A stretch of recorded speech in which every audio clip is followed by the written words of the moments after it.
السلام علیکم ورحمۃ اللہ وبرکاتہ۔ جب انسان پڑھ لیتا ہے لا الہ الا اللہ محمد الرسول اللہ تو بندہ اسلام میں داخل ہو جاتا ہے۔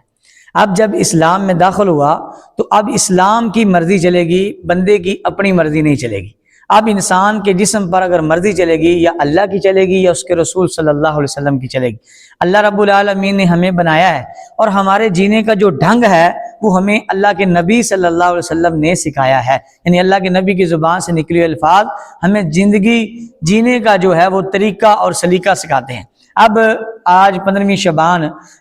جو رسومات اور جو بدعات ملک پاکستان کے اندر سرایت کریں گی اور روزہ رکھنا اور ساری رات عبادات کرنا، دیکھیے اگر آپ عبادت بھی کرتے ہیں تو اس میں بھی اللہ کے نبی صلی اللہ علیہ وسلم کی مرضی کا ہونا ضروری ہے، اللہ کے نبی کے حکم کا ہونا ضروری ہے۔ تو اس رات کے بارے میں کوئی ایک صحیح حدیث بھی نہیں ہے کہ جس میں یہ ذکر ہو کہ اللہ کے نبی صلی اللہ علیہ وسلم نے 15ویں رات کو بہت بڑا انتظام کیا ہو اس کے روزے رکھنے کا اور اس کی عبادات کرنے کا، اس کا کوئی ذکر نہیں ہے، بلکہ نام نہاد مولویوں نے اس کو ایک کھانے کا ذریعہ بنایا ہوا ہے۔ اور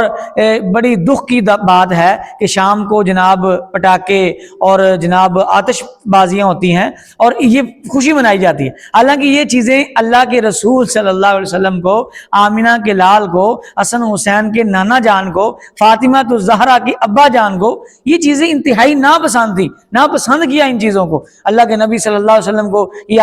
آتش بازیاں، یہ عجیب عجیب خوشی کے طریقے اللہ کے نبی کو ناپسند ہیں، اور گویا کہ اس رات کو اس رات کا تصور دینا جو سورۃ الدخان کے اندر اور سورۃ القدر کے اندر اس کا ذکر آیا ہے، تو بھائی جان وہ لیلۃ القدر والی رات مراد ہے اس سے جس میں رب نے قرآن نازل کیا تھا، اور وہ رمضان المبارک کی آخری راتوں کے اندر وہ رات پائی جاتی ہے۔ اس رات کے ساتھ اس کا کوئی تعلق نہیں ہے۔ کوئی بھی مولوی ایک صحیح حدیث بھی ثابت نہیں کر سکتا کہ جناب اس رات کے اندر اس کی عبادات کے ذریعے اس کے جناب روزے رکھنے کے بارے میں ایک صحیح حدیث بھی نہیں ہے۔ ایک سفر کے اندر اللہ کے نبی صلی اللہ علیہ وسلم نے صحابہ سے کہا صحابہ آپ روزہ چھوڑ دیں، کچھ صحابہ نے چھوڑ دیا اور کچھ نے سوچا کہ نیکی ہے، جس طرح آج 15ویں شعبان کو ہوگا کہ کوئی مسئلہ نہیں، نیکی کر رہے ہیں جی، قرآن ہی پڑھ رہے ہیں جی، عبادات ہی کر رہے ہیں جی، روزے ہی رکھ رہے ہیں، انہوں نے بھی نیکی سمجھ کر روزے کو بڑھانا چاہا۔ اللہ کے نبی کو پتہ چلا، اللہ کے نبی نے غصہ فرمایا جب میں نے کہہ دیا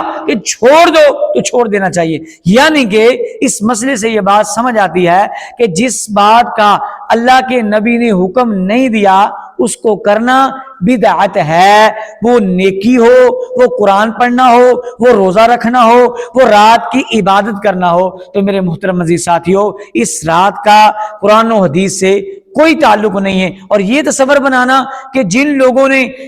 یہ مناتے نہیں ہیں یا جو لوگ اس چیز کو مانتے نہیں ہیں ان کا اس سے کوئی تعلق نہیں ہے، وہ جناب اسلام والے نہیں ہیں، تو میرے محترم بھائیو اصل میں وہی لوگ اس چیز پہ عمل کر رہے ہیں جو اس رات کو مانتے نہیں ہیں کہ اس کا اسلام میں تصور نہیں ہے۔ جنہوں نے کلمہ نہیں پڑھا وہ منائیں، کیونکہ ان کی اپنی مرضی ہے۔ جب مرضی اسلام کی آ گئی تو ہم بات یا اللہ کی مانیں گے یا اس کے رسول کی مانیں گے،